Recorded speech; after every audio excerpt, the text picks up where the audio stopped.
आजादी के अमृत महोत्सव कार्यक्रम के तहत आज मैं अपने विचार आपके साथ साझा करना चाहूँगी और उम्मीद करती हूँ पूरा सदन जोरदार तालियों के साथ समय समय पर मेरा आत्मविश्वास बढ़ाएगा। यूं कहते कहते वक्ता की आंखों में खून उतर आया, मुखरत पर वो दमक उठा, दबती उसकी रक्तिम काया, आजा रुमा ऊंची करके बोला रक्त मुझे देना, इसके बदले में भारत की आजादी मिलेगी। जी हाँ, मैं बात कर रही हूँ सच्चाई, कर्तव्य और बलिदान की जीती जागती मिसाल। एक महान सेनापति, महान विभूति, राजनीति के अद्भुत खिलाड़ी और अंतर्राष्ट्रीय ख्याति प्राप्त इंसान, जिसे युगों युगों तक हर एक भारतवासी याद करेगा। जी हाँ, मैं बात कर रही हूँ नेताजी सुभाष चंद्र बोस के बारे में, जिसने उस उम्र में समाज सेवा की तरफ रुख किया जिस उम्र में बच्चा कॉलेज जाता है, जिसने उस उम्र में आजाद हिंद फौज का निर्माण किया जिस उम्र में बच्चा अपना करियर बनाता है। एक ऐसा साधारण इंसान जिसने फिरंगियों को अच्छे से समझा दिया कि अब भारत में ज्यादा देर टिका नहीं जा सकता।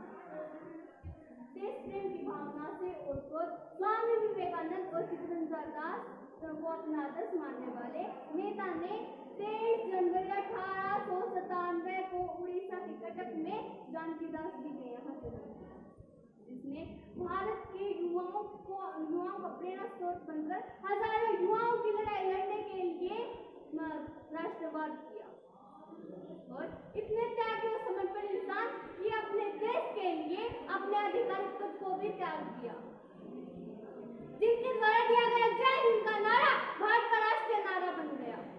उन्हीं ने कहा था कि यदि हमारे मर जाने से भारत जिंदा रहे तो हमें हंसते हंसते मर जाना चाहिए। आप जानते हैं कि 15 वर्ष की आयु में उनका ध्यान आध्यात्मिकता की तरफ हो गया और उन्होंने भगवत गीता को अपने जीवन में उतारा, जिसके दम पर वे एक अच्छे नेता, एक योगी, एक ज्ञानी, एक सन्यासी बने और पूरे विश्व में अपनी छाप छोड़ी।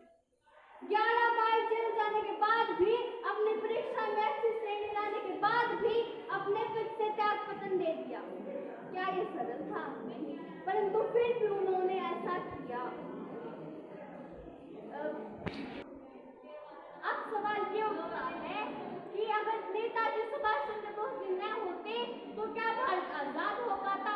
नहीं, क्योंकि नेताजी सुभाष चंद्र बोस ने आजाद हिंद फौज का निर्माण किया और देश के युवाओं में राष्ट्रवाद की भावना पैदा। अब सवाल ये उठता है कि उन्होंने देश की आजादी के लिए क्या क्या योगदान दिए। देश के युवाओं में धीरे धीरे राष्ट्रवाद की भावना पैदा और देश की आजादी के लिए भारत विदेशी नेताओं से अपना संपर्क मजबूत किया। भारत में अस्थायी सरकार बनाई और अंग्रेजी नीतियों से भारतवासियों को अज्ञात कराया, जिससे धीरे धीरे अंग्रेजी सत्ता हिल गई। बात करें अब उनकी मृत्यु की, तो उनकी मृत्यु आज भी एक रहस्य बनी